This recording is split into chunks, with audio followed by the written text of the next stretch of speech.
usamos esa moneda como forma de protesta, porque lo que tenemos ya sabemos de sobra lo que hay, ¿no? Al final es una extracción del valor del trabajo de la gente y del tiempo de la gente, ¿no? Un dinero fiduciario basado en deuda que realmente se somete a una inflación continuada, poder tener un dinero cuya propiedad es realmente tuya y tú decides sobre él sin ningún tipo de censura, ningún tipo de intermediario ni permiso de nadie, pues obviamente es una revolución.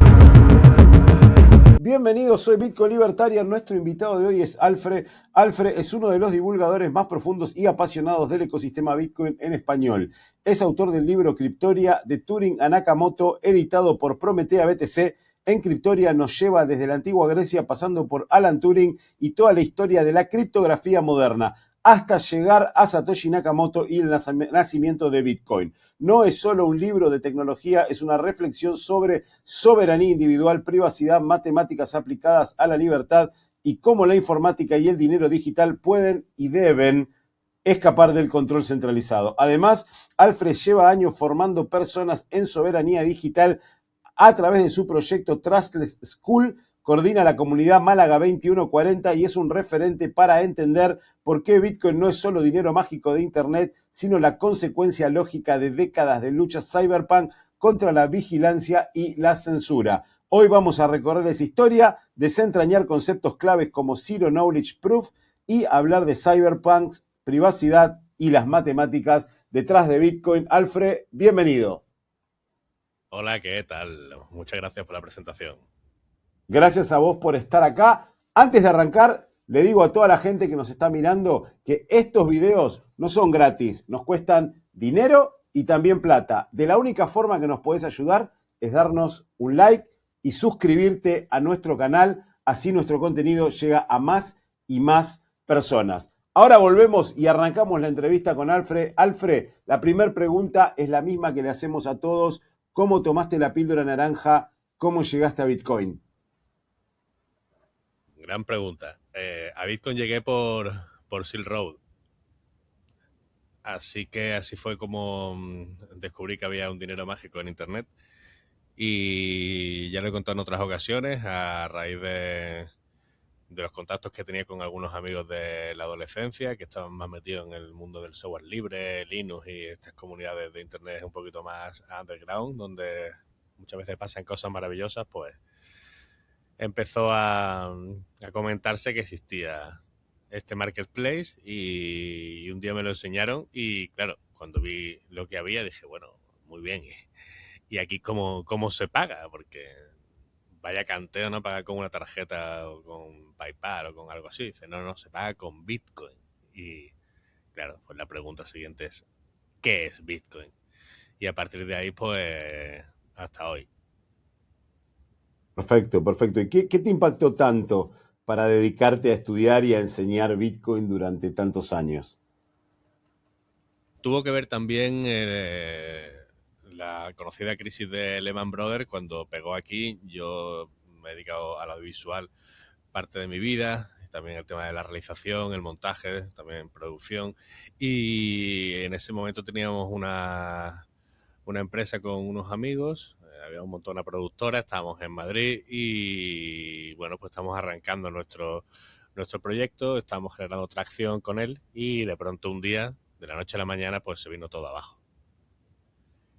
Entonces ahí me puse a estudiar más sobre qué era el dinero y estas cuestiones. A mí me interesaba siempre la geopolítica y bueno, pues saber un poco sobre el mundo, ¿no? Comprender ese orden de fuerzas y tal. Y claro, a raíz de eso, pues me surgió un interés mucho más grande. Entonces, estudiando qué es el dinero y cómo se organiza el mundo en base a eso, el sistema bancario, el sistema financiero, las normas actuales, de dónde vienen. Y esto, pues ahí me empecé a dar cuenta de la potencia de Bitcoin.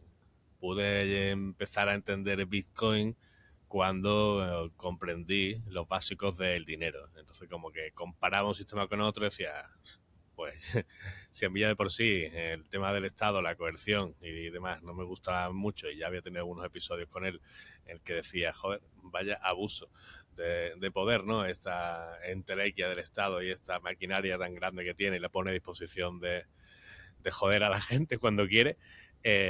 Bitcoin no es nada de eso, tiene todo lo contrario. Entonces, bueno, pues me fue enamorando y al final llegó a ser bueno, como digo muchas veces, ¿no? Que usamos esa moneda como forma de protesta, ¿no? Me gusta esa definición. ¿Por qué usamos Bitcoin como forma de protesta? Pues porque lo que tenemos ya sabemos de sobra lo que hay, ¿no? Al final es una extracción del valor del trabajo de la gente y del tiempo de la gente, ¿no? Que es finito y te preparas toda la vida para llegar a tener un trabajo básicamente para ganar dinero y poder pagar bienes, servicios, ¿no? Tener una casa, una estabilidad y cuando empiezas a darte cuenta de que va esto, realmente no tiene sentido, no tiene sentido ese dinero que usamos, y ya sabemos perfectamente, casi todos los oyentes del podcast tienen los conceptos fundamentales claros, pero bueno, un dinero fiduciario basado en deuda que realmente se somete a una inflación continuada, cuya emisión pues es controlada por quienes está controlada, a su vez la distribución del mismo por todo el sistema no tiene mucho sentido. Y luego aparte que esté controlada tanto por bancos centrales como por banca comercial, a mí la verdad que me da bastante pereza, sobre todo porque luego para usar tu propio dinero tienes que pasar por sus normas que muchas veces son bastante tiranas, ¿no? Y sin sentido. Entonces, claro, poder tener un dinero cuya propiedad es realmente tuya y tú decides sobre él sin ningún tipo de censura, te creas una cuenta en el momento que sea, recibes y envías sin ningún tipo de intermediario ni permiso de nadie, pues obviamente era una revolución y me parecía súper interesante. Desde mi perspectiva, en España, ya cuando pensaba y empecé a conectar con gente que estaba en Latinoamérica o incluso gente en otras latitudes del mundo, como puede ser precisamente Asia, que tenían problemas de bancarización o problemas más graves con los intermediarios que se usan para transferir dinero y tal, pues comprendí absolutamente la potencia que tenía. Perfecto, perfecto. Y hablando un poquito de todo, ¿qué opinión tenés de esto que surgió en estos últimos días, que se habla de los archivos de Epstein, de Adam Back, de Bitcoin? ¿Pensás que es todo humo o que puede haber algo cierto en el fondo? Algo cierto a qué nos referimos. Que alguien estuvo involucrado o estuvo en la isla famosa esa que tanto hablan, o pensás que lo agarra también el sistema para pegarle a Bitcoin, cuando todos sabemos que lo que más se usa para traficar y para actividades ilegales es el dinero fiat y muchos bancos facilitan esas actividades. No me voy a meter por ahí adentro porque son bancos que están acá cerca mío, pero bueno, eso es lo que te quería preguntar. Sí, bueno, por un lado, hay algo que también he comentado en alguna entrevista. El informe más sonado respecto a eso fue el que hizo un exdirector de la CIA y él evaluó con una serie de empresas que se dedican al tema de la inspección de cadena, vigilancia de la cadena, ¿no? Como Chain Analysis y todas estas, y la colaboración también de una serie de organismos públicos que se dedican al estudio y el trazado del dinero negro y la delincuencia asociada a estos dineros ocultos. Él determinó que la actividad ilegal que se hacía en base a Bitcoin o que se pagaba o financiaba en base a Bitcoin era residual comparada con todo lo que se hacía con el dinero fiduciario. Y él llegaba a la conclusión de que había mucho más problemas ahora mismo en el establishment bancario que con la red Bitcoin, ¿no? Al margen de eso, entiendo que un dinero libre que funciona en Internet, ya sea Bitcoin o incluso sea, cosas como Monero, que a lo mejor pueden permitir también una privacidad por defecto muy interesante para la gente que quiera tener opaca o dar poca información de sus transferencias, no necesariamente porque esté haciendo una actividad ilegítima, sino porque se quiera cubrir de cara a los ojos del Big Brother por el asunto que sea. Dicho eso, el tema de Epstein entiendo que también es muy jugoso y hay mucha gente que quiera de alguna forma identificar a actores que han sido relevantes en el desarrollo de Bitcoin y que lo son con Jeffrey Epstein e incluso con las actividades que todos sabemos que hacía. Bien, aquí también debería ser cauto, porque visto lo visto, Epstein se relacionaba con muchísima gente, es cierto, y estaba también muy atento de lo que estaba pasando respecto al tema de Bitcoin, y vemos claramente que tiene correos con el tipo que dirigía entonces el MIT, o por lo menos, no sé si el Media Lab, o por lo menos el tema de las de Digital Currency en MIT, que creo que se llama John Ito. Y hay una serie de conversaciones ahí donde él le va preguntando por personas que él detecta que están en el desarrollo, como Gavin Anderson o Amir Taki, o incluso puede ser Adam Back, el famoso correo que le envía a Amir Taki y le dice que está con Andy Back, ¿no? Y se ha ido repitiendo la pregunta en internet de ¿quién es Andy? Bueno, que esta peña estuviera relacionada en algún momento por ese tipo de inquietud de Epstein me parece normal. Si en un futuro descubrimos que hay algo más, pues ya nos pondremos Claro. más serios. Pero la relación que tenía con estos entornos iba por ahí. El tipo se ve que quería estar en todos los araos y cualquier cosa que viera que pudiera ser interesante o que en un momento dado pudiera incluso plantear también una alternativa al sistema, bueno, pues quería monitorizarlo de cerca e incluso financiarlo con dinero, porque es una forma de estar enterado del desarrollo y, ¿por qué no? Claro, tener influencia llegado el momento sobre esos desarrolladores o sobre esos coordinadores de proyectos, etcétera. Lo que pasa es que, claro, lo que creo que no contaba Epstein, que la organización del desarrollo de Bitcoin era, como efectivamente se habla en los correos, por lo que he visto, pues mucho más parecida a Linux y a las entidades de software libre, donde hay una serie de desarrolladores principales, pero hay gente que contribuye a lo largo del mundo y bueno, no es cuestión de una sola persona el trabajo final. Exacto, exacto, sí. Y bueno, y hablando también de otra cosa que pasó en estos días y sobre todo en tu país, y vos decís, no, la gente usa Monero no para, quiere estar opaco, no para, porque está haciendo actividades ilícitas, sino por el simple y claro derecho a la privacidad, ¿no? Y a que tus fondos son tus fondos y que vos los gastás en lo que se te antoje y no tiene que venir nadie a meterse. ¿Qué opinás de lo que pasó ayer o anteayer, donde Pedro Sánchez salió con todo a querer controlar las redes, a prohibirle las redes a los menores de 16? ¿Cómo está España en esos aspectos últimamente? Está movidita, ¿no? El tema es que antes de eso un inciso relacionado con el tema Monero o tema privacidad en general. La privacidad es un derecho fundamental y entiendo que gracias a las herramientas que permiten el anonimato, pues también hay actos deleznables, eso no es nuevo, como el acoso, las amenazas y cuestiones así. Es algo que también está debatido también bastante dentro de los cypherpunk, los estropianos, el manifiesto criptoanarquista lo pone claramente sobre la mesa, el futuro a donde íbamos y la parte oscura del anonimato, pero eso no quita que muchísimas personas pueden defender sus derechos gracias al anonimato. Cuantísima gente que puede estar denunciando el ICE en Estados Unidos ahora mismo, cuántas personas, periodistas que están en Oriente Medio y en sitios de conflicto que están informando, toda la gente que ha estado ahora con el tema de Israel y Gaza sobre el terreno también, gente que vive en países con jurisdicciones bastante tiranas. Esa gente cómo se comunica de forma privada, anónima, con tecnologías que permiten, bueno, identificarse con un seudónimo sin que se llegue a saber la identidad real que hay detrás.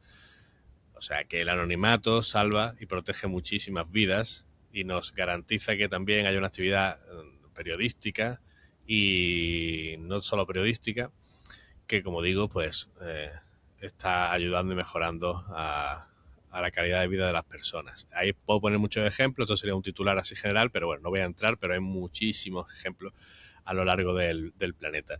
Y en particular lo de España, para mí pasa una cosa, era una cuestión de tiempo en que esto sucediese y se polarizase la situación. ¿Por qué?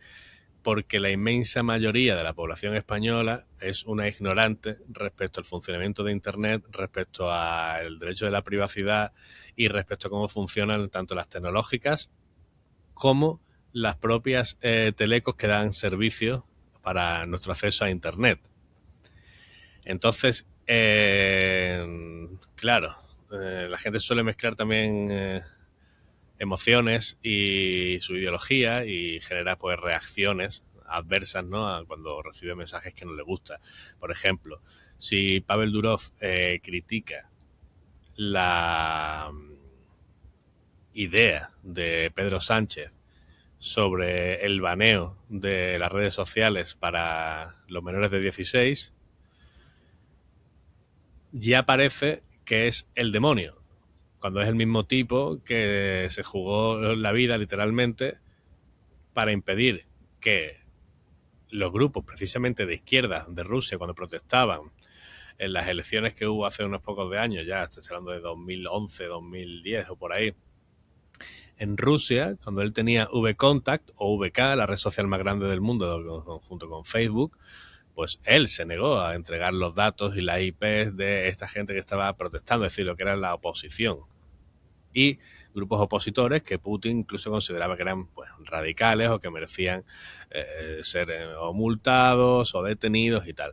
El tipo se negó. El tipo sabe lo que es enfrentar una tiranía bastante fuerte.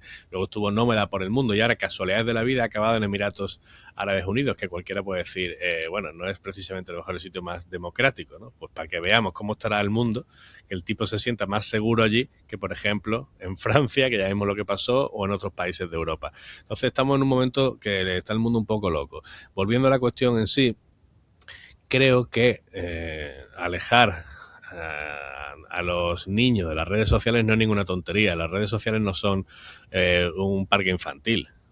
Ya lo sabemos de sobra. No es un sitio que precisamente pueda estar controlado. En el momento que el niño entra ahí, tenemos un problema. Puede ver casi de todo. Entonces yo creo que es importante mantenerlos alejados de eso, pero creo que no tiene que ver solo con la legislación, sino tiene que ver con acuerdos sociales y no claudicar. Los padres tienen mucho que hacer en la educación de los hijos, los colegios como comunidad tienen mucho que hacer en la crianza de sus hijos también, ponerse de acuerdo para que no haya niños que tengan móviles con 14, 15 años, a no ser que, bueno, pues lo usen dentro de casa con un seguimiento muy exhaustivo de los padres en unas condiciones muy concretas y que ellos vayan viendo cómo les afecta.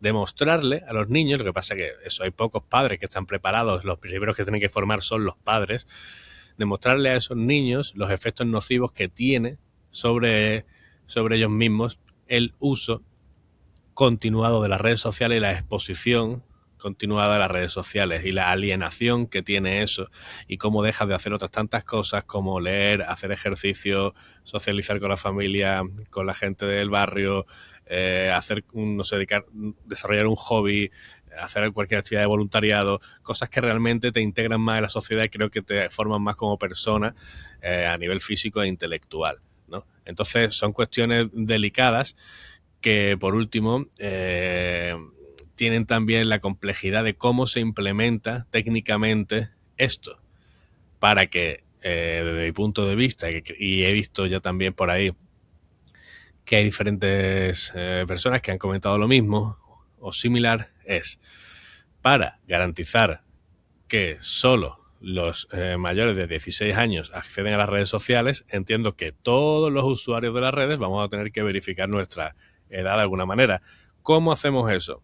Porque a mí no me parece para nada bien que la gestión y verificación de identidades quede entre las tecnológicas y el Estado. O sea, y ahí es donde Pavel Durov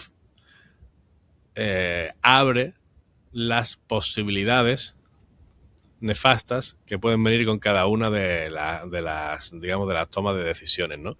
Y él lo explica claramente a qué abre la puerta cada cosa que se deriva de esta propuesta.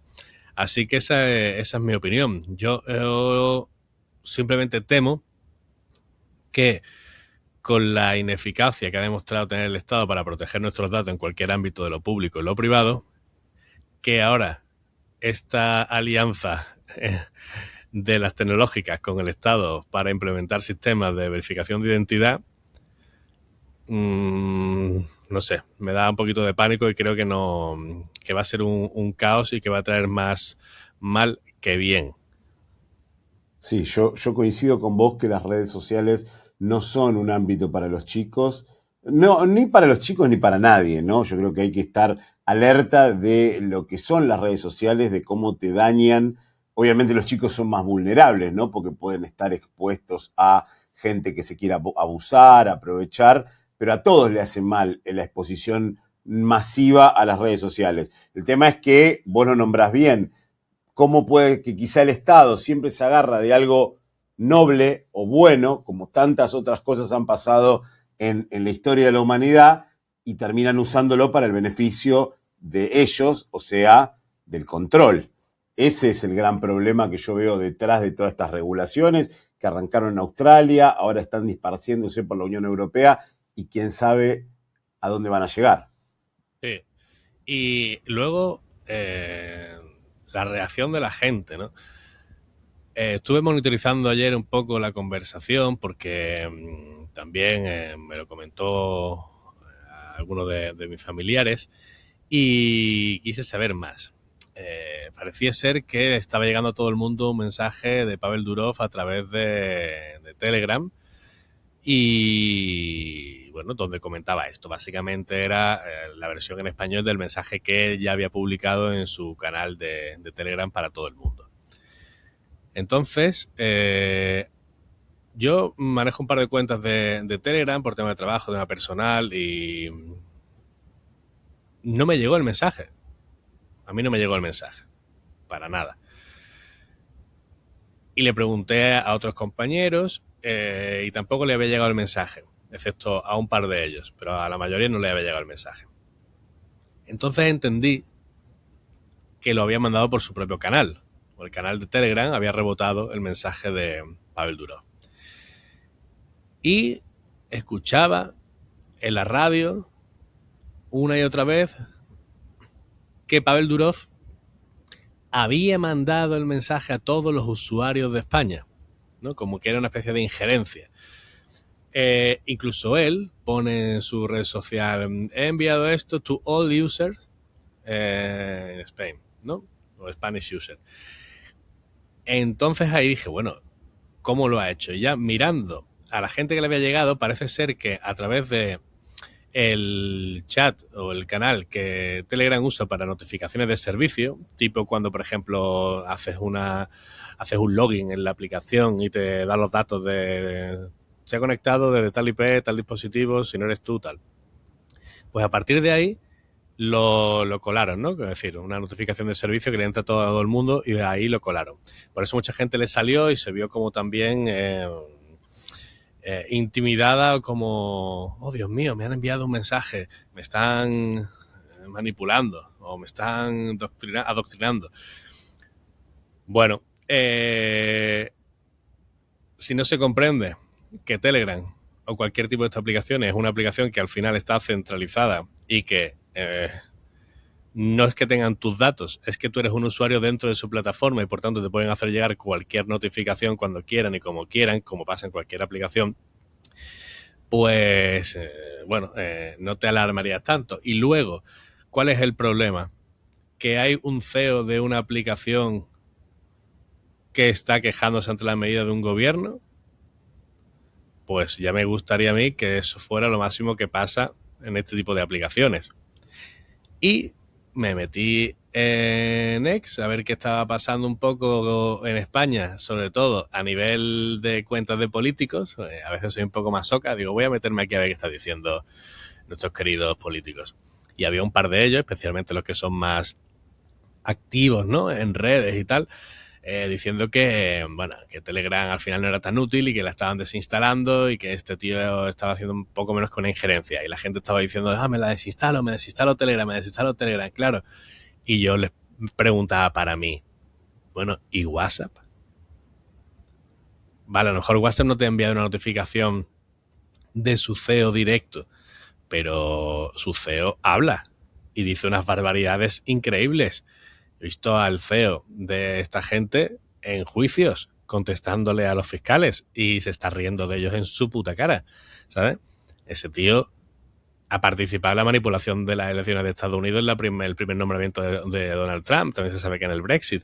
Y a la gente eso no le importa.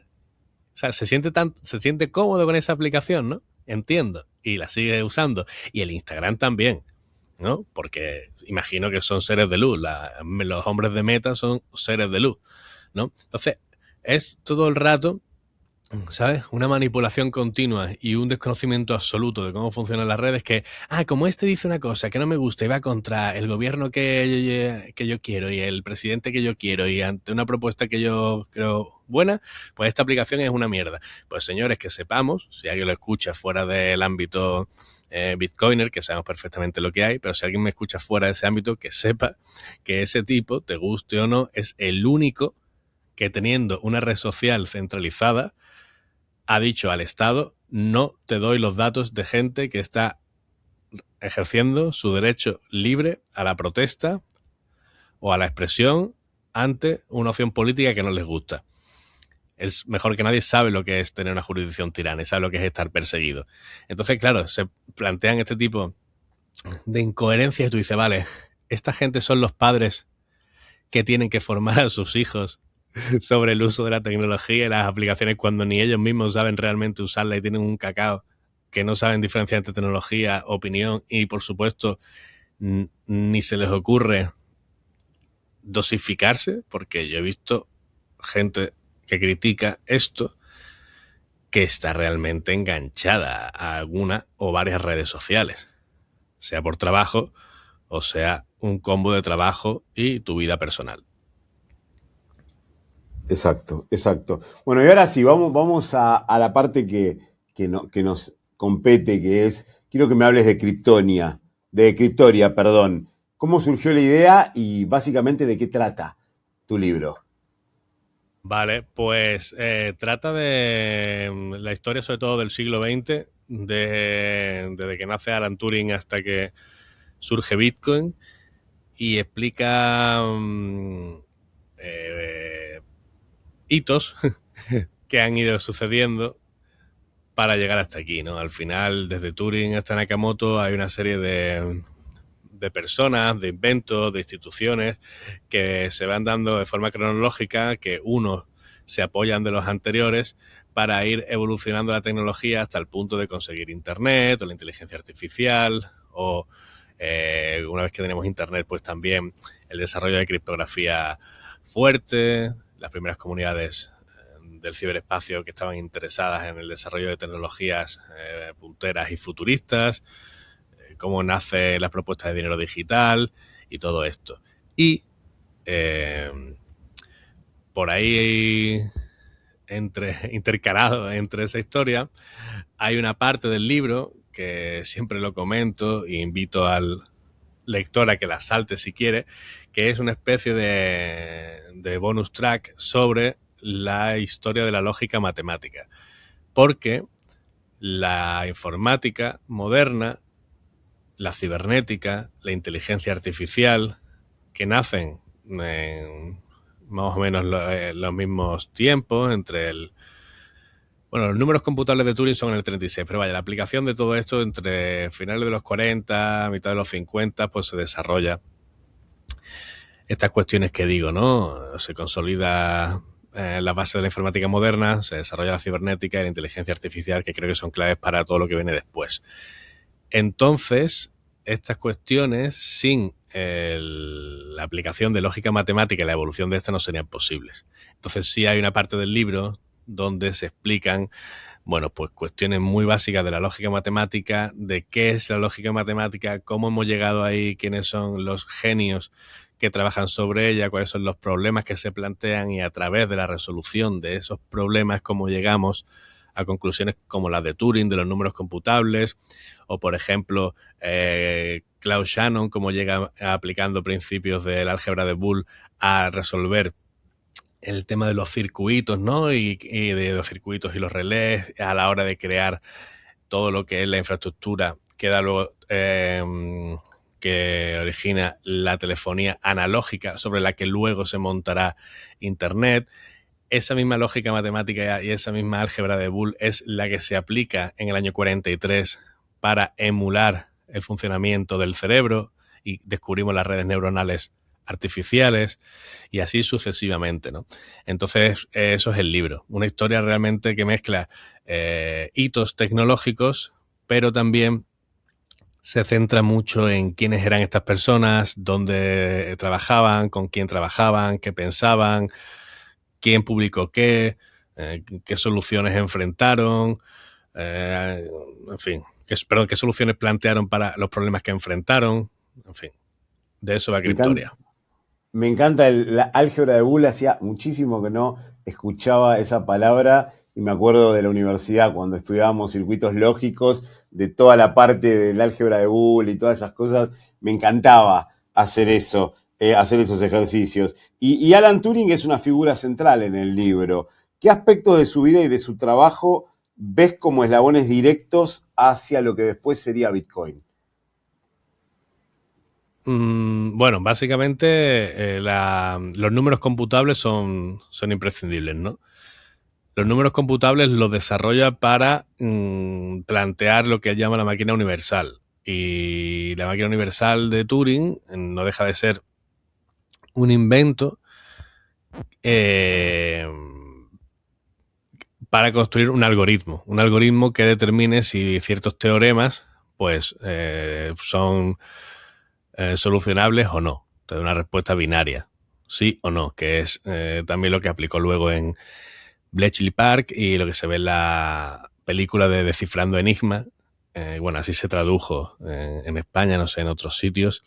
Y se ve, ¿no?, el famoso problema de parada y tal, ¿no? Él pues desarrollaba unas máquinas donde iban computando de una manera determinada según la configuración que él había establecido, y cuando esa máquina tenía una solución binaria, en plan sí o no, sobre el teorema que le habías incluido, pues paraba y tú podías ver en qué había concluido. Al final era eso. Tú tenías un teorema determinado, una fórmula bien formada que se llama, la incluías o la metías en ese algoritmo y ese algoritmo trabajaba de una manera muy concreta y finalmente en un tiempo finito te decía, pues sí es correcto o no es correcto, no tiene solución este problema. Y eso fue bastante relevante porque también dio un impulso a las construcciones de los primeros ordenadores que consideramos hoy, digamos, modernos, ¿no? Sobre todo con el programa almacenado. Realmente es muy, muy importante eso. Y luego tuvo una influencia muy potente en el tema de la inteligencia artificial y, por supuesto, fue clave en la cibernética. Entonces, bueno, pues si no fue una persona que desarrolló dinero digital, sentó las bases técnicas para que la, digamos, arquitectura que se planteó después se diera. Perfecto. Y también al otro que mencionás es a alguien más cercano, ¿no? A Hal Finney, a alguien que ya es más contemporáneo nuestro y aparte está relacionado directamente con Bitcoin. ¿Y por qué lo considerás una figura tan importante en esa transición del movimiento cyberpunk a Bitcoin? Primero porque me cae bien. ¿A quién no?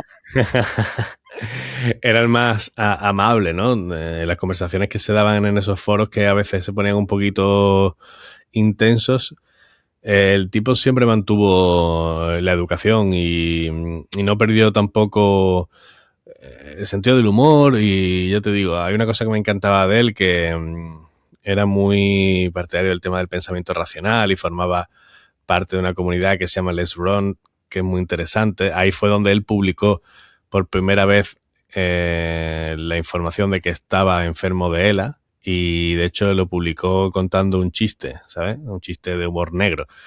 Y claro, ese tipo de actitud ante la vida, pues a mí personalmente me enamora. Y cosas muy interesantes. Hal Finney fue el tipo que puso por primera vez voz a los videojuegos. O sea, mira lo que son los videojuegos hoy día. Es que es de locos. Fue la persona que estuvo ahí también acompañando a Phil Zimmermann en la mejora de la primera versión de PGP y concluyeron con la versión 2 de PGP, que fue una versión ya que se consideró realmente operativa y útil. Luego trabajó con él ya toda la vida, a partir de que Phil Zimmermann en el 96, después del proceso que tuvo de investigación por si había saltado las normas de exportación de armas y tal, al haber distribuido PGP por el ciberespacio, pues a partir del 96 que se acaba esa investigación y las cosas cambian y ya la criptografía pasa a ser algo que está dependiente del Departamento de Comercio, no del Departamento de Defensa. Finney ya trabaja con él, siempre, hasta que muere. La empresa va cambiando de nombre, le van adquiriendo otros grupos y tal, pero él siempre se mantiene en el equipo, junto con gente como John Callas, que también era otro ingeniero muy, muy potente, que participó también en el desarrollo del estándar de OpenPGP, porque hay una cosa muy interesante y es que PGP, aparte de ser una herramienta de criptografía fuerte, que fue la única que era realmente fiable en aquella época, sigue siendo hoy útil.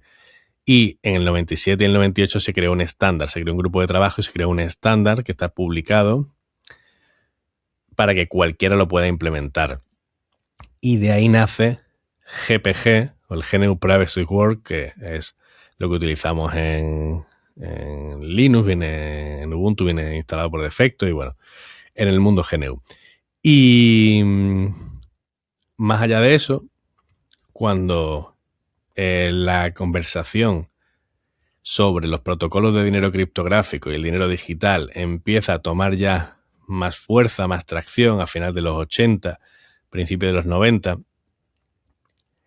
él fue el primero que en la revista de los extropianos hizo un artículo explicando qué era esto de la criptografía fuerte, cómo aplicaba la criptografía de clave pública y la firma ciega de Shaun y estas cuestiones para crear un sistema que pudiera ser un esquema de dinero digital. Cuando llegan los cypherpunk, es el primero, en enero y febrero del 93, que empieza a estudiar la ley del dinero. Empieza a ver cómo está escrita, cómo está constituida y empieza a plantear a los demás ideas para, digamos, dejar obsoleta esa legislación a través de tecnología. Y ahí pues se crea una tormenta de ideas que van fraguando en pequeños prototipos, no de protocolos o de sistemas, todos basados en sistemas de criptografía, especialmente con el tema de clave pública y tal, para trabajar la identidad y esto. Y bueno, así poco a poco, hasta que lo consiguen. ¿Y pensás que Hal Finney fue Satoshi? Me encantaría. No, realmente no lo creo. No creo que fuera él. Que pudo tener una labor importante que no sabemos. Igual que ayudó a Phil Zimmermann y hoy sí lo sabemos porque se hizo público, porque, bueno, era algo que no tenía por qué ocultarse. ¿Por qué no? A lo mejor se conocieron antes de forma privada en alguna otra lista, que también existieron listas más privadas. Por ejemplo, Nick Szabo tuvo una lista con George Elgin, con Hal Finney, con Wei Dai, paralela a los de los cypherpunk.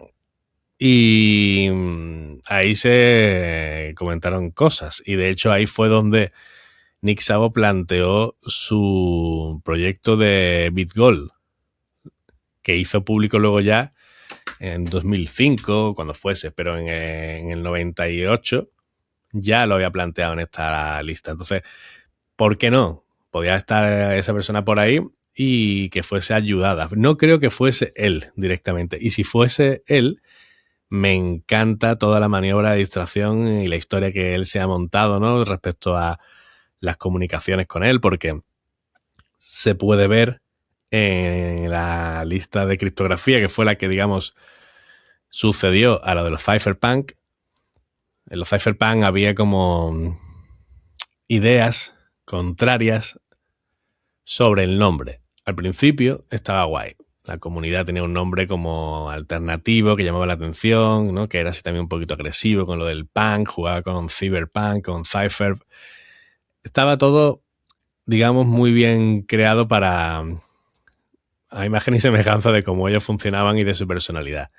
Pero según fueron adquiriendo relevancia tanto los miembros que había en la lista como las actividades que ellos hacían, que incluso llegaron a participar en debates directamente con gente del FBI y otras cuestiones en radios nacionales, y se escribieron ya artículos serios en revistas nacionales y ya empezaron a trascender, digamos, su comunidad. Hubo gente, entre ellos Nick Szabo o Perry Medger, que dijeron, oye, esto no suena ni bien, ¿no? Parece que estamos aquí haciendo algo oscuro, ¿no? Y deberíamos cambiar el nombre a algo más, no sé, algo más estándar. Y bueno, pues no le dieron mucha bola al principio porque era como que dices, somos los Cypherpunk y, ¿sabes? Somos gente que tenemos nuestra reputación y nos da igual lo que piensen los demás. Nosotros estamos creando cosas con sentido y ya está. El que quiera saber más que se meta y el que quiera prejuzgar y quedarse en la puerta, pues que se quede.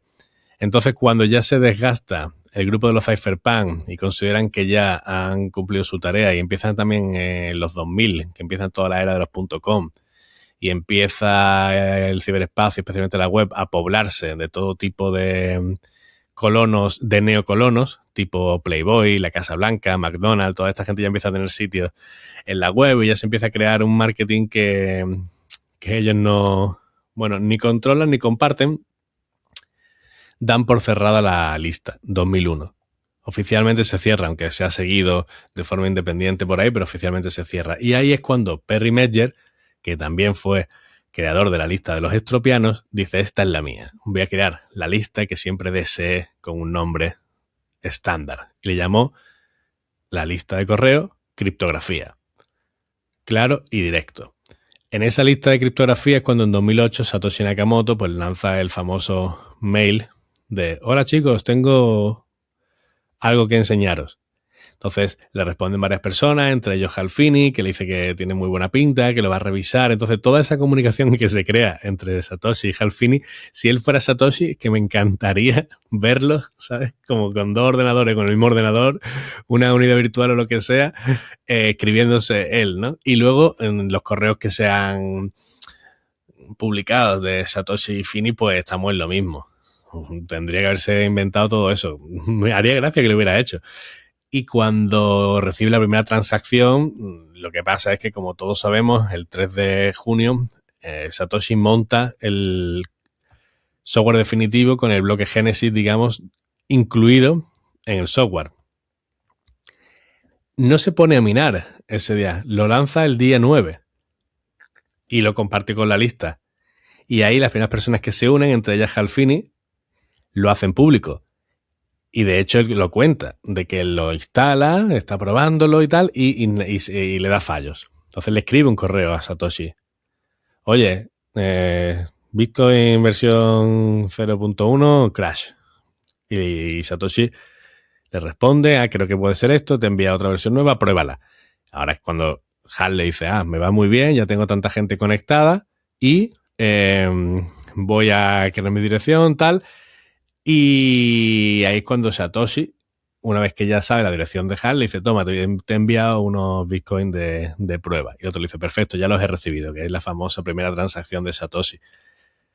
Entonces, es un tipo que siempre ha estado interesado de primera hora en este tipo de cuestiones más punteras, videojuegos, en criptografía, dinero digital.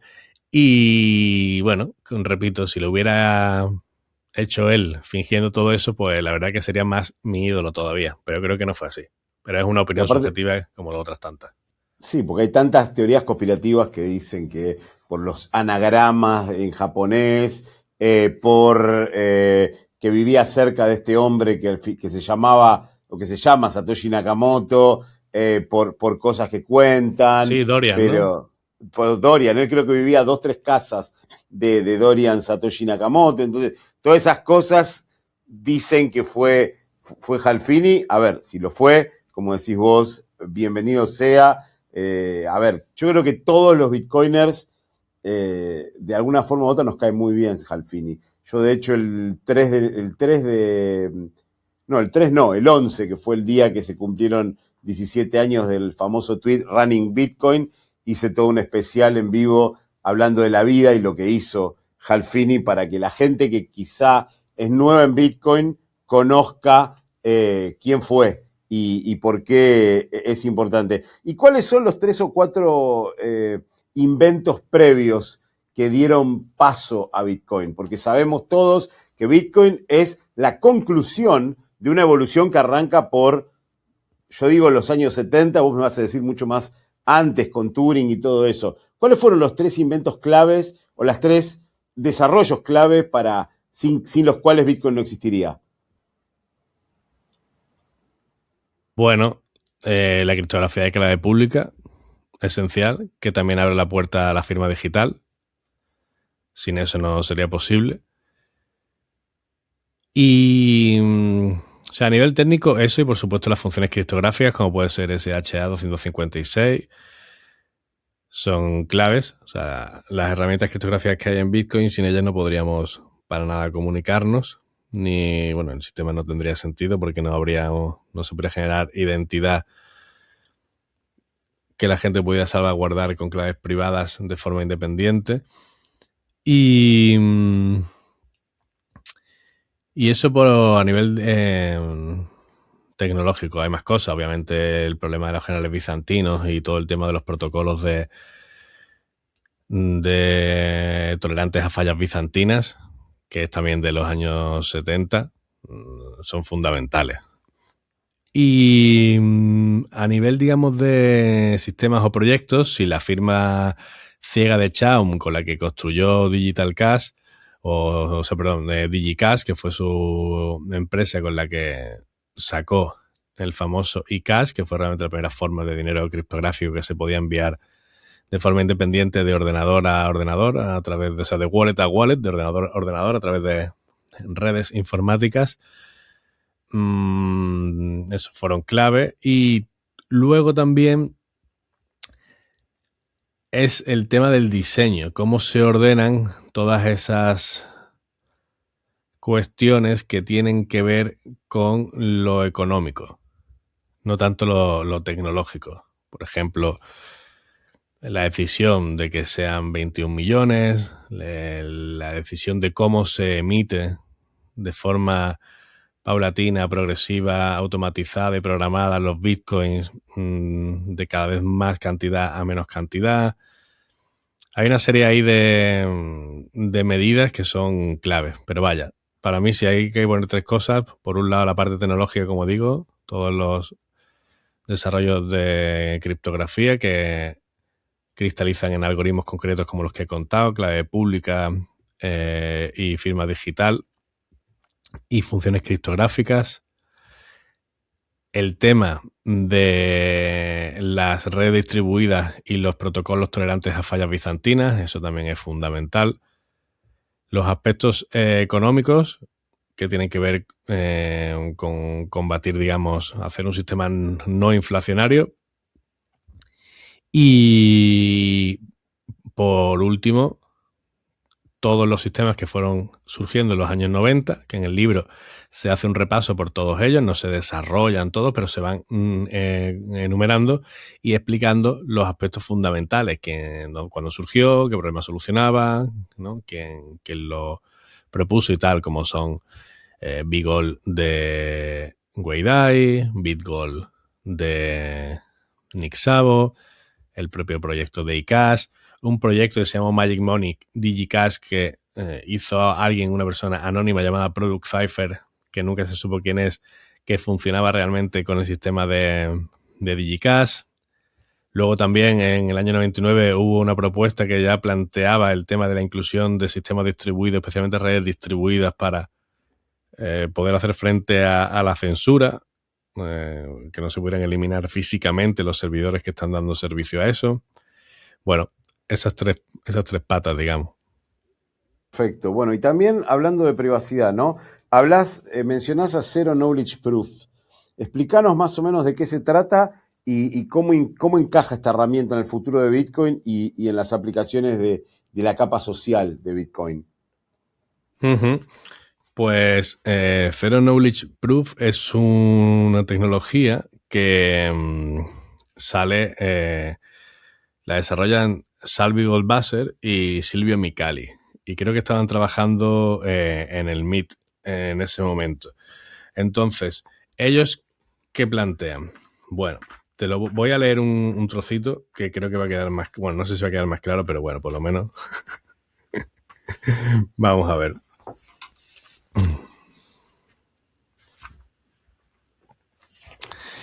El paper del 85 se llamaba La complejidad del conocimiento de los sistemas de prueba interactivos. Y digo, el comienzo del artículo trae recuerdos de Hilbert, Gödel y Turing, cuya máquina es mencionada en varias ocasiones. Hilbert fue un matemático alemán, David Hilbert, de los más importantes del final del XIX y siglo XX. Él planteó a principios del siglo XX una serie de problemas, que se le conocen los problemas de Hilbert, que eran una serie de problemas que no se habían resuelto en la matemática y en la física, y planteaba a la comunidad internacional que lo resolvieran, sobre todo a partir de, digamos, sistemas axiomáticos, ¿no? Y pudieran ser demostrados de forma clara y reproducidos por cualquier otra persona.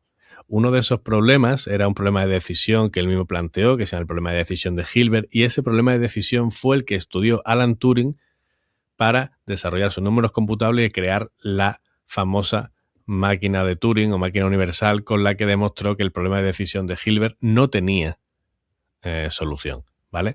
Gödel también fue fundamental para desmontar algunas cuestiones de Hilbert, y tenemos los teoremas de la incompletitud y los teoremas de la completitud de Gödel. Tanto Gödel y Turing tenían la misma edad, más o menos 24 años, cuando empezaron a desmontar todas estas teorías de Hilbert, que ya era un veterano, ¿vale?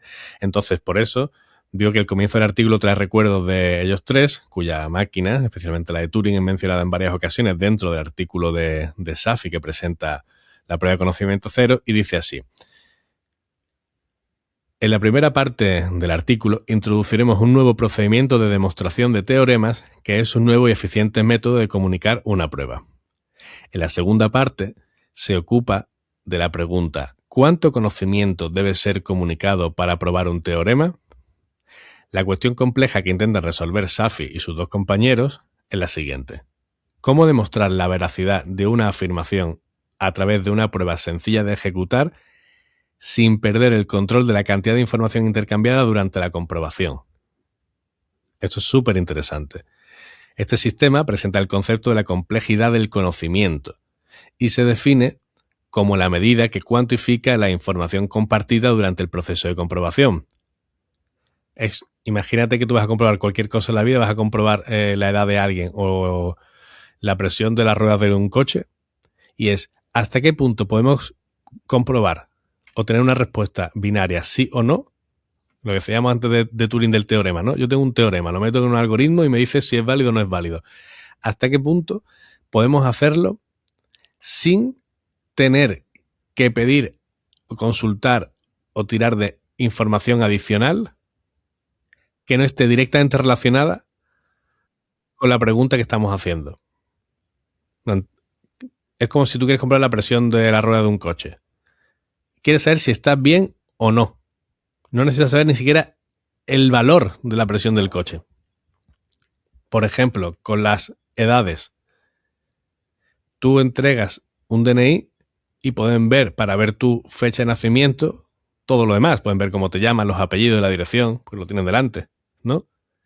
Los pruebas de conocimiento cero plantearía un teorema fácil de resolver donde alguien podría hacer una pregunta concreta sobre la edad y esa prueba interactiva solo daría la respuesta de sí o no. ¿Tú qué estás queriendo saber? ¿Si soy mayor de edad? Pues sí o no. ¿Qué quieres saber? ¿Si soy español? Sí o no.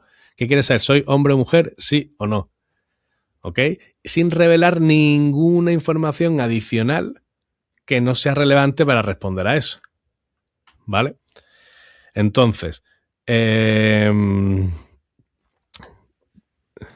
bueno, tengo una pequeña historia que tardo 2 minutos en leerla. Si quieres la cuento. Sí, sí.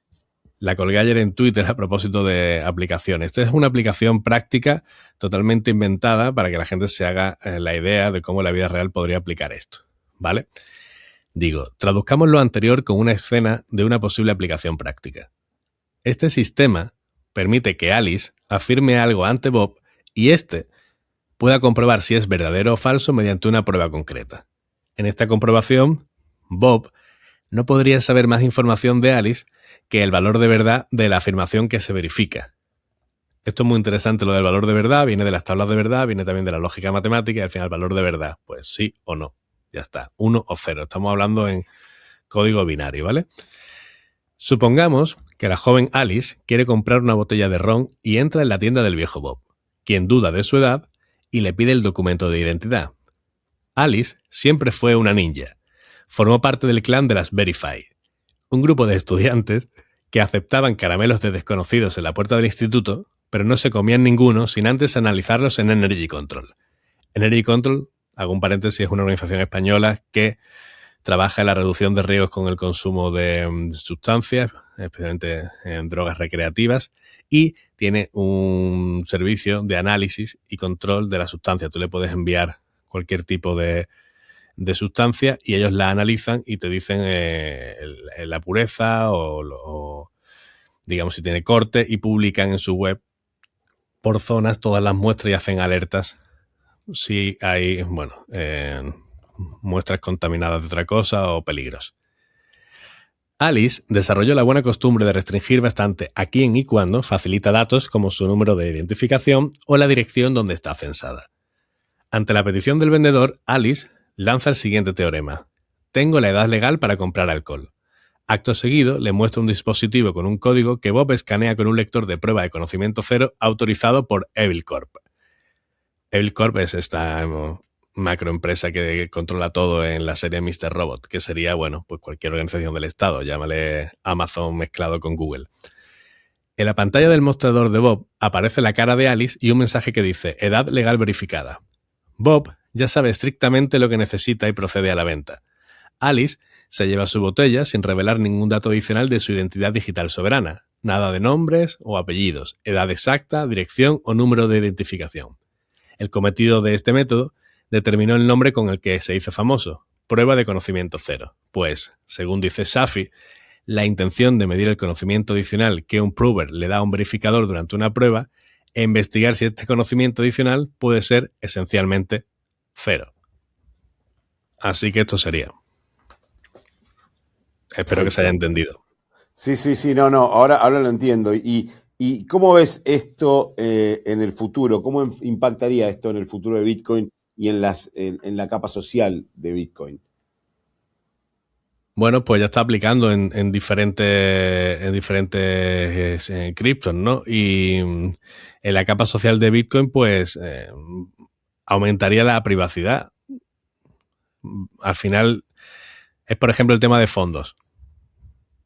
Tú podrías saber si una dirección tienes fondos y más fondos, por ejemplo, tienes fondos, vale, tienes más de 0,1, tienes más de 0,2, por ejemplo, me lo estoy inventando, ¿no? Tú necesitas comprobar que alguien tiene, sin ver su saldo, podríamos poner entre su wallet y el verificador un sistema de prueba de conocimiento cero, donde la persona que quiere ver si tiene saldo lo tiene, por ejemplo, vas a muy típico de alquilar una casa, ¿no?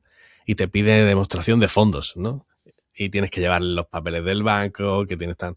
Yo por qué le tengo que decir a un tipo que no conozco de nada que me está alquilando algo que es que realmente la Constitución me está defendiendo porque yo necesito vivir en algún lado? ¿Yo por qué tengo que darle a ese tío la información de mi vida laboral o de mi banco? ¿No? Pues, por ejemplo, ahí aplicaría un sistema de prueba de conocimiento cero. ¿Usted qué quiere verificar? ¿Que yo tengo aquí en el banco por lo menos 6 meses de renta? Perfecto. Pues tírele con el prueba de conocimiento cero. Te voy a decir sí o no. No te voy a decir si tengo 10.000, 100.000 o lo que sea. Pues en Bitcoin exactamente igual, para comprobación de saldos o para comprobaciones entre interacciones de personas cuando no quieres revelar realmente datos sensibles o que no son sensibles pero que para ti son importantes o quieres protegerlos por tu intimidad. Pues sí, claramente está muy bueno y muy bien explicado ahora sí. Y en el debate actual sobre escalabilidad, descentralización versus privacidad, ¿dónde pondrías vos el equilibrio? ¿Dónde pondría el equilibrio? Entre estas tres patas del debate. Mm, pues cuanto más equilátero se mantenga, mejor, creo, ¿no? Un triángulo. Una pregunta delicada. A ver, ¿queremos descentralización sin seguridad? ¿Queremos seguridad sin descentralización? ¿Queremos que sea seguro pero no escale? Es que es delicado. Es delicado. Y bueno, la historia de Bitcoin tiene algo muy interesante que tiene que ver con eso. ¿Cómo hemos solucionado esas cuestiones, no? Y sobre todo también ser honestos con nosotros mismos y decir, vale,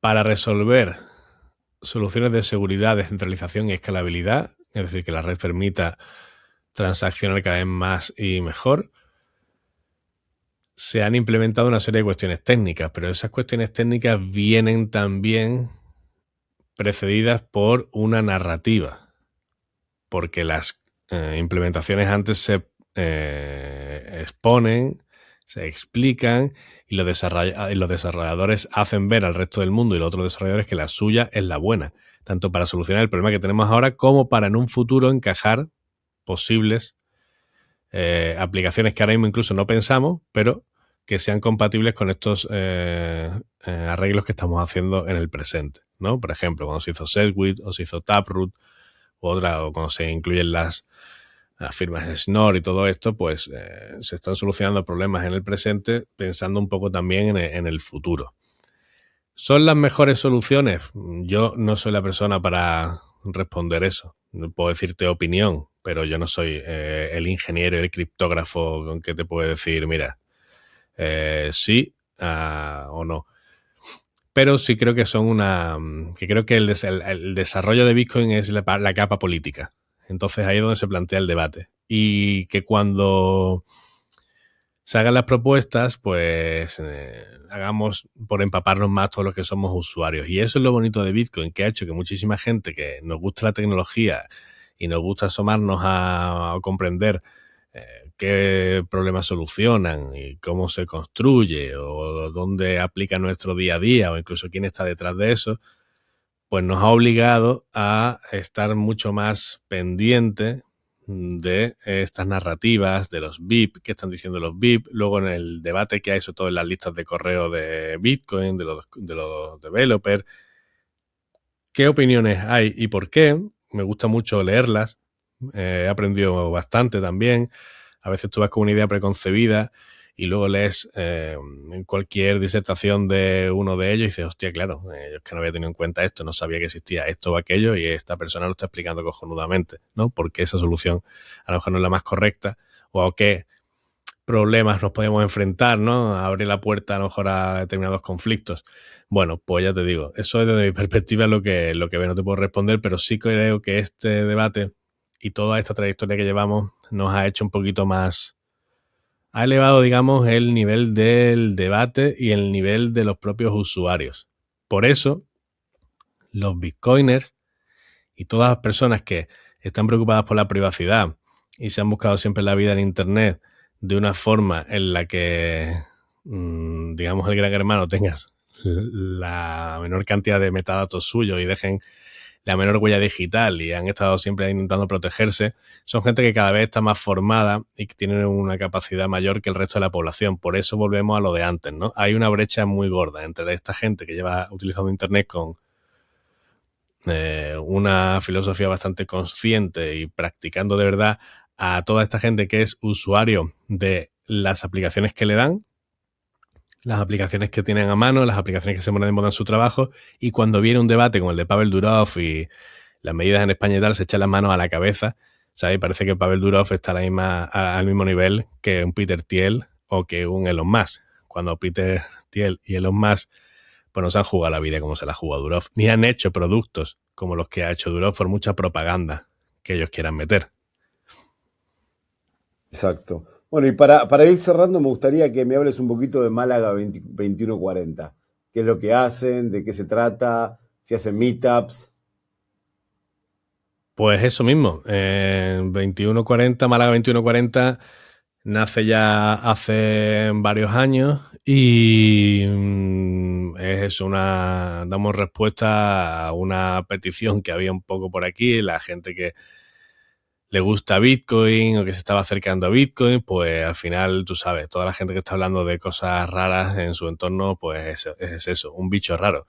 Pues crear un entorno para que los bichos raros nos juntemos y nos sintamos cómodos y nos sintamos escuchados y sobre todo, bueno, podamos hablar de estos temas que nos gustan y se crea una red de confianza también y a través de la divulgación de Bitcoin y la privacidad. Entonces no deja de ser una comunidad que está basada en meetups mensuales donde divulgamos Bitcoin, temas muy relacionados con él, todas estas cuestiones de custodia o escalabilidad o bueno, cualquier tema que vaya saliendo, Lightning, también nos interesa mucho Nostr, hemos hablado varias veces, y por supuesto la privacidad digital. Intentamos de vez en cuando retomar un meetup con cuestiones esenciales para la privacidad digital en diferentes áreas habituales del día a día, ¿no? Como, yo qué sé, la mensajería instantánea, los correos, la navegación, los sistemas operativos,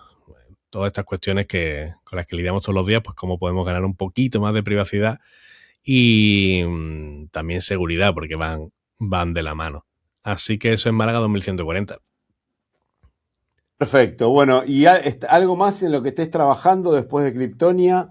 De Cryptoria, otro libro, curso, iniciativas.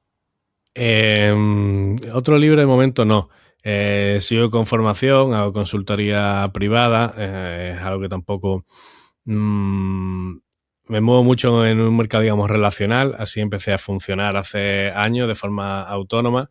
Antes sí había estado trabajando para alguna empresa y demás, pero después de pandemia para acá, pues trabajo de forma independiente en la formación y consultoría. Trabajo en consultoría P2P con la gente directamente, ayudándoles a entender Bitcoin y también a la adquisición y la custodia. Depende el objetivo que quiera conseguir la persona y el punto también de conocimiento en el que esté. Pues a eso me dedico y también eventualmente varias veces al año participo también en programas de formación, tanto bueno con universidades como un máster que hay en Granada sobre economía, que le dieron bola a Bitcoin y me dejan ahí una serie de horas para dar el módulo de Bitcoin, o en algunos institutos que también me llaman, siempre voy a 2-3 institutos al año y hablo con chicos normalmente de bachillerato, gente que está en los 16, 17, para casi, o incluso 18 años. Y esas son mis actividades. Me encanta la divulgación y la formación y de momento estoy ahí, hasta que me queme. Excelente. Y bueno, para ir cerrando, ¿cómo ves el futuro de Bitcoin? El futuro de Bitcoin, bueno, veo dos vertientes. Veo un desarrollo de Bitcoin o un uso o una implementación de Bitcoin en, vamos a decir, un circuito más alternativo. Y luego veo una integración de Bitcoin en el sistema. Hay como un establishment que ahora parece ser que sí está guay hablar de Bitcoin, que Bitcoin es cool. Ahora que está todo el trabajo hecho, ahora que nos hemos partido la cara a una pila de gente durante años recibiendo mierda y tortas de los bancos, de las instituciones, de la sociedad en general, pues ahora han llegado una serie de personas que vienen especialmente muchos de la banca o de ese lado más oscuro y que era más contumaz y reticente ante Bitcoin, y están trabajando para integrar de pronto Bitcoin con el establishment, ¿no? A través de la minería o de las empresas de intercambio o la custodia delegada en terceros y todas estas cuestiones. Entonces yo veo que hay un movimiento fuerte por ahí porque están viendo que hay una oportunidad de negocio real y no se quieren quedar fuera. Entonces veo que hay eso, dos vertientes. La gente que está trabajando para dar herramientas reales a las personas y crear productos y servicios que mantengan la naturalidad y la naturaleza y los principios de Bitcoin, es decir, que no se pierda los beneficios de Bitcoin en la prestación del servicio. Y luego hay otras personas que se están agrupando, ya te digo, en torno al establishment. Cuando digo el establishment, son personas que también buscan la aprobación estatal a través de licencias y demás, y sea Banco de España, CNMV y tal, que están haciéndose conglomerado de Bitcoin establishment, ¿no? Que me parece también bien, pero no comparto ciertos discursos, y luego también muchas veces se da bola a personas que precisamente no tienen un recorrido muy, vamos a decir, muy limpio. Pero bueno, si algo he aprendido en Bitcoin es que el arte del blanqueo de la gente que ha estafado o vende ICOs de mierda o productos chungos está a la orden del día. Tú has podido tener una empresa que haya vendido todo tipo de token estafa y vas para adelante. Vas para adelante y funcionas y no pasa ni media. Es como que parece que no es la responsabilidad de nadie. Que es un poco lo de las redes sociales, ¿no? Que también se critica.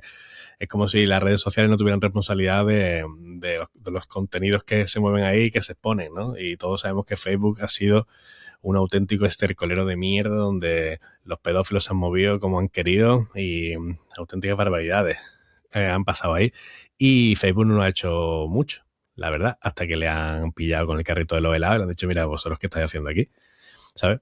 Pues eso es lo que veo en el mundo establishment Bitcoin. Veo mucha buena cara y mucha sonrisa, mucho postureo que es muy artificial, pero sin embargo sí, al final está cristalizando en alianzas y relaciones de empresas que están ya a un nivel alto en la pirámide, en la pirámide social, y bueno, pues intentando sacar su tajada. Hay cada uno que trabaje en la dirección que considere más oportuno.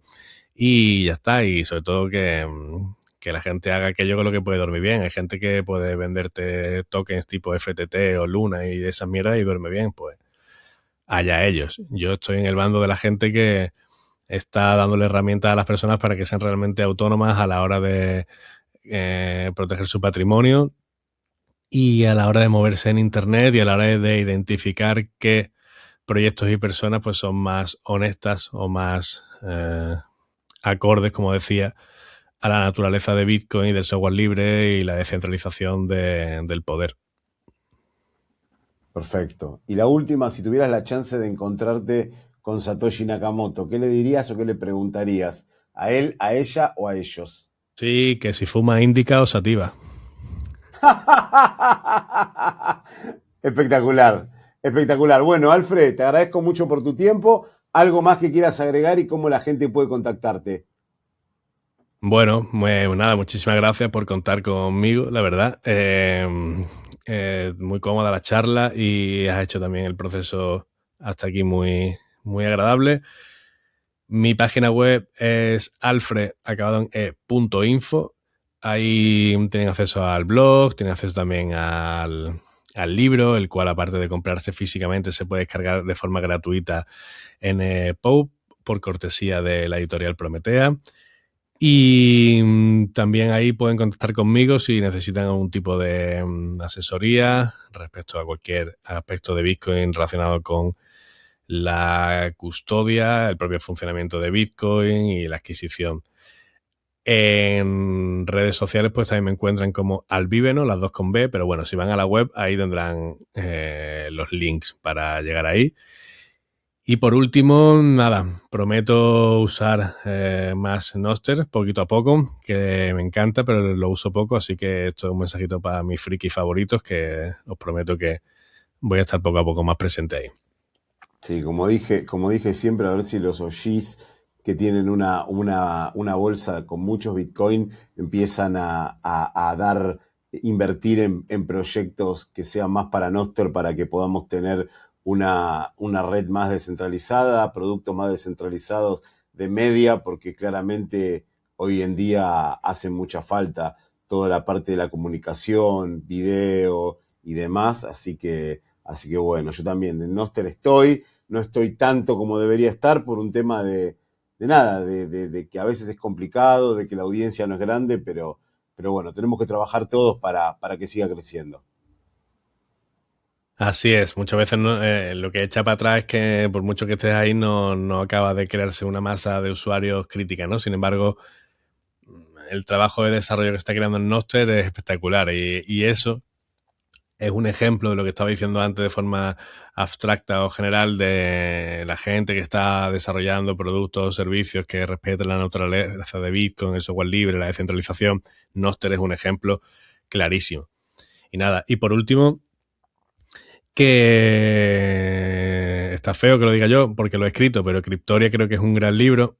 Creo que cuenta historias que no se habían acercado al público general, por lo menos en español. Hay muchas que también en el público, digamos, de habla inglesa tampoco están contadas, así que todas las personas que quieran tener una charla, que sean creadores de contenido sobre Cryptoria, sean Bitcoiner o no, y también hago un llamamiento de nuevo a los organizadores de eventos, que parece ser que cuesta que lleven una propuesta como Cryptoria y también una propuesta como la que tiene Prometea, que es una editorial que nace exclusivamente para publicar libros relacionados con Bitcoin, la privacidad y todo esto que nos interesa tanto. Y es un caso de estudio muy interesante el de Prometea. Y desde aquí, por último, quiero decir a todas aquellas personas que no lo sepan que prometeabtc.com es la web y encuentran también acceso a un grupo de Telegram que es un club de lectura y es una herramienta súper útil. Cada mes se plantea un libro, no necesariamente editado por Prometea, porque tampoco tiene tantos números editados, y los integrantes lo van leyendo al ritmo que pueden y a final de mes una persona, o el autor del libro, o si no es el autor del libro, una persona que está cualificada en la materia y se ha empapado el libro también, tiene una charla con Entropy y también con el resto de la audiencia. Es uno de los grupos, para mí, que aporta más valor actualmente y está totalmente alineado con lo que hablábamos. Así que creadores de contenido, organizadores de eventos y demás influencers de este mundo, ahí tenéis recursos de los que podíais tirar y Entropy y yo estamos encantados de ir a donde sea a hablar de estas cuestiones y aportar valor a través de las historias de Cryptoria y de todo el trabajo de Prometea. Excelente. Bueno, Alfred, muchísimas gracias por tu tiempo. Que tengas unas buenas tardes allá en España y bueno, estamos hablando. Pues nada, mil gracias a ti y que te vaya muy bien por esos mundos, esas latitudes. Muchísimas gracias Alfred y muchísimas gracias a todos los que están del otro lado. Si te gustó el episodio, le das un like, te suscribís al canal, nos seguís en nuestras redes sociales. Obviamente también seguís las redes sociales de nuestro invitado porque de esta forma nos ayudás un montón en nuestra titánica tarea de pintar al mundo de naranja. Compartir el episodio con la gente que querés, compartir el episodio con la gente que odias, porque le tenemos que dar la píldora naranja a 8 billones de personas. Nos vemos en el próximo episodio. Stay humble, stack sats y acuérdense, somos todos Satoshi. Si te gustó el episodio, danos un like y suscríbete a nuestro canal. Nuestro canal en español es Libertarian BTC ESP. También tenemos un canal en inglés, Libertarian BTC. Nuestro Twitter o X es de Bitcoin, __ o __. Nuestro Instagram es de Bitcoin Libertarian. Nuestro Patreon es de Bitcoin Libertarian. Así que nada, suscríbete, aprende de Bitcoin y apoyanos en esta titánica tarea de darle la píldora naranja a 8 billones de personas. Muchas gracias.